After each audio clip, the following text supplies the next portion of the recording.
Next up, we have kicker Michael Hayes. Questions for Michael? Greg?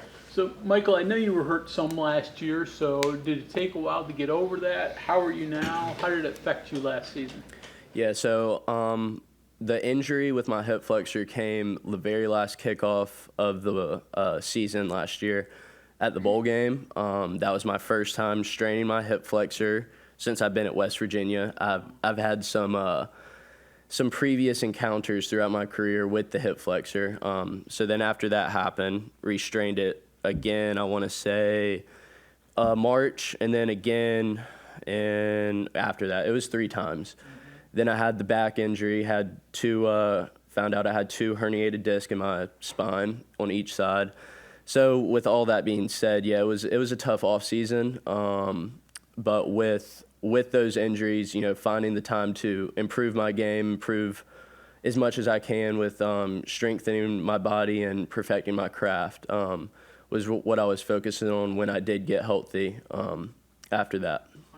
Now, and do you have to be careful because obviously it's probably an over kick type thing causing the injuries. So yeah, so with the hip flexor, that's just been something that has been kind of reoccurring since I came from Georgia State. It's just something that I have to prehab and rehab over and over with my body getting older and where I am at in my career. And then with the back, the docs kind of said that could be a little bit of genetics as well from my parents. They both had hip surgery and they've had some back issues throughout their athletic careers. But I'm pretty close to 100%. I'm feeling good and just ready to help the team throughout the rest of this season. Stay on top of what I do have going on with my body. What's your outlook on the Backyard Brawl, because you experienced last year, but you didn't experience the game in Pittsburgh.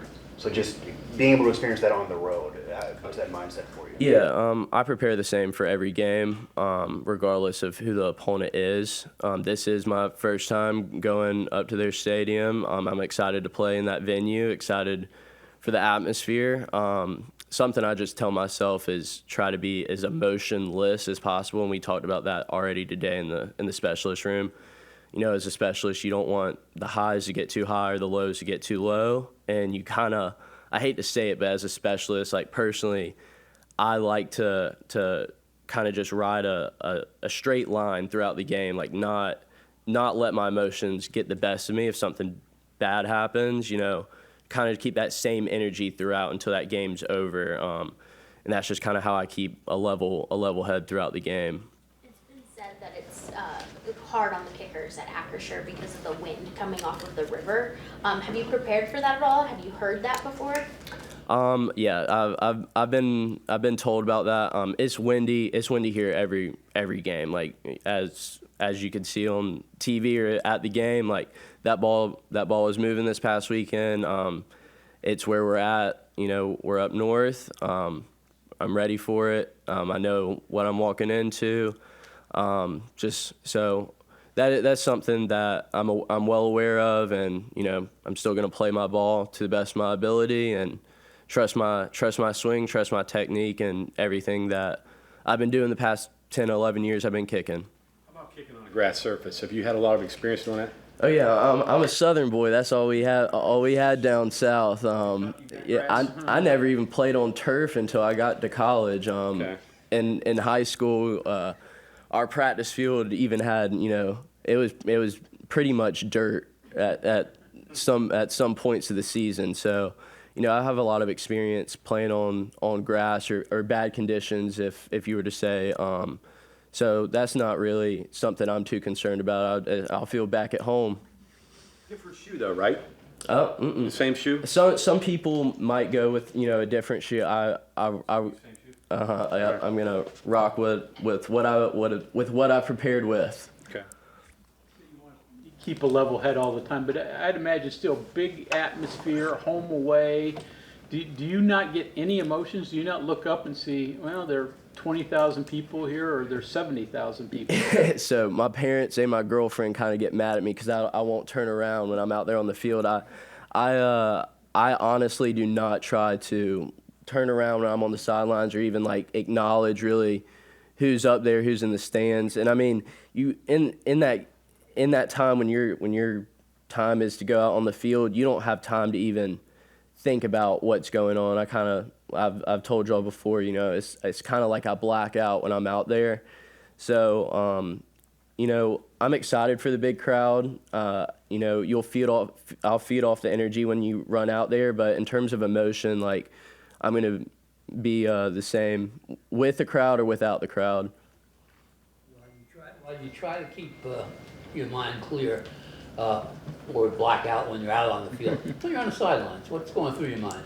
I mean, So when we're on offense, that's when I start going through just some fundamental stuff, ball contact drills, and as we get closer and closer, that's when I'll warm up into the net. But what's going through my head in that time is, you know, execute when my time's called upon. You know, when we're in field goal range, you know, I'm ready for a field goal attempt. When we get closer down there into the red zone, I think we're going to score. You know, I'm ready for a PAT. So when we're on offense, I'm ready to go out there and execute my job for the team. Defense, that's where I just stay warm, stretch, you know, get some Gatorade, get some water, stay hydrated. let me ask you a strange question that grows out of that.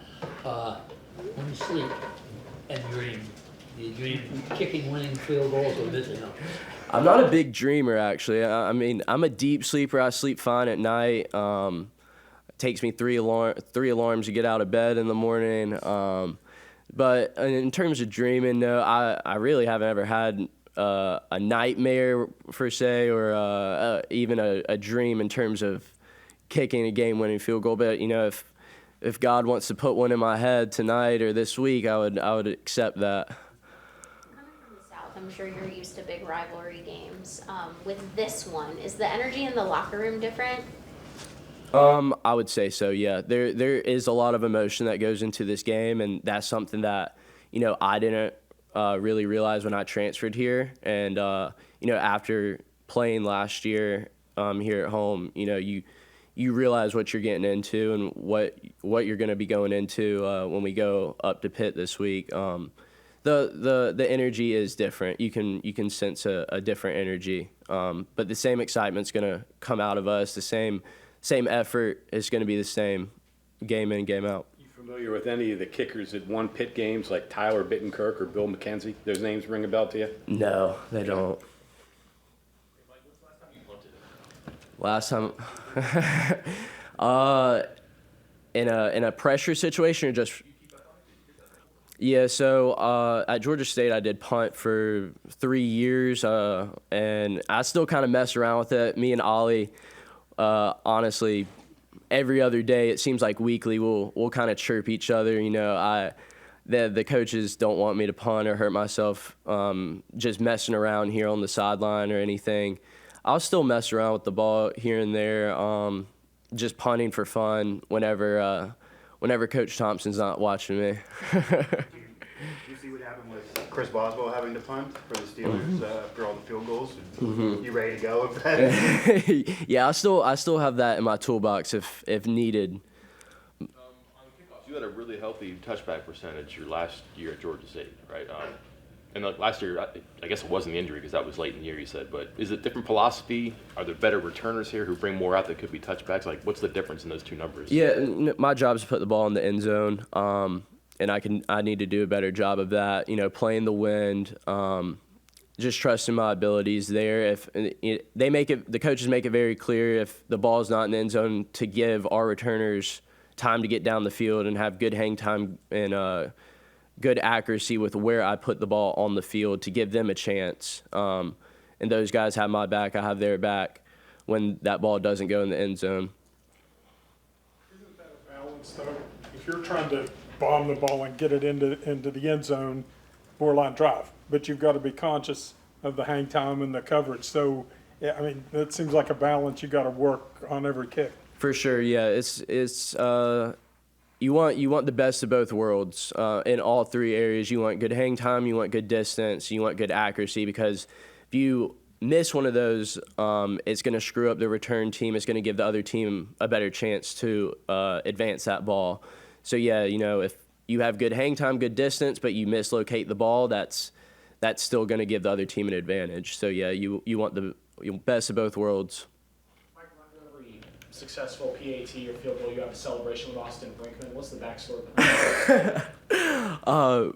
Brink came up with that. He came up with that probably last second before the game last year. He was like, "Dude, we need a handshake," and I was like, "I'm not the guy for that. I'm not a handshake guy. I'm here to do my job. Like, I'll give you a high five, give you a fist bump." He's like, "No, we gotta come up with something." Wasn't really much thought behind it. He was just like, "Let's do this," and then we rolled with it, and we kept it this year. There's not too much meaning behind it. Have you had a tackle yet? Not this season. Not this season. Last year, I think I did get on one last year. Strut off the field after that? Say that again? Strut off the field after that? Yeah, and you need to do the Pat McAfee walk off the field. Just one more on the touchback stuff. Are they asking like put the ball on the 2, or is it like, hey, put it in the end zone, try to get your distance and your hang time and all that? I don't know. I'm curious. Yeah, so they want the ball in the end zone. If it doesn't get in the end zone, good hang time to give our returners time to get down there on the field. Okay, thank you very much. Thank you all.